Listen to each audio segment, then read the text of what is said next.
With so many pressing issues here at home, will President-elect Obama make foreign policy challenges a priority?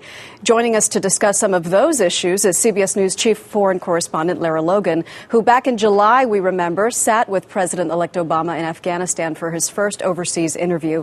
And I remember, Lara, back then that he told you, as he said many times during the campaign, that Afghanistan and not Iraq needs to be our central focus in this war on terrorism. And this morning in the Washington Post, we're seeing that he's already tackling strategies in Afghanistan. What do you think? How important will this be for him?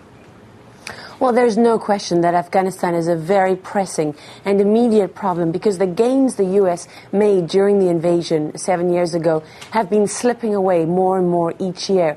And part of that problem is Pakistan. You really cannot separate Afghanistan and Pakistan. And Obama understands that. That's one of the key things that he said to me. And one of the mistakes that the U.S. has made in its foreign policy is trying to deal separately with Afghanistan, Pakistan.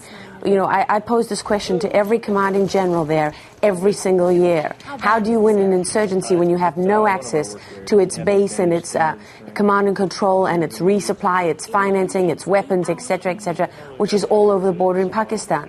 And what is really critical here is Pakistan has nuclear weapons. It has more known terrorists than any other country on the face of the earth. It's in a very fragile political and economic state right now, and Obama knows that that is really a ticking time bomb. He has to deal with that and deal with it effectively, or we really face problems in that region. Lara, in the last 30 seconds, what I thought was interesting in this article in the Washington Post is that President-elect Obama is reportedly considering talks with Iran as part of this new Afghanistan strategy. Do you think the two will go hand in hand?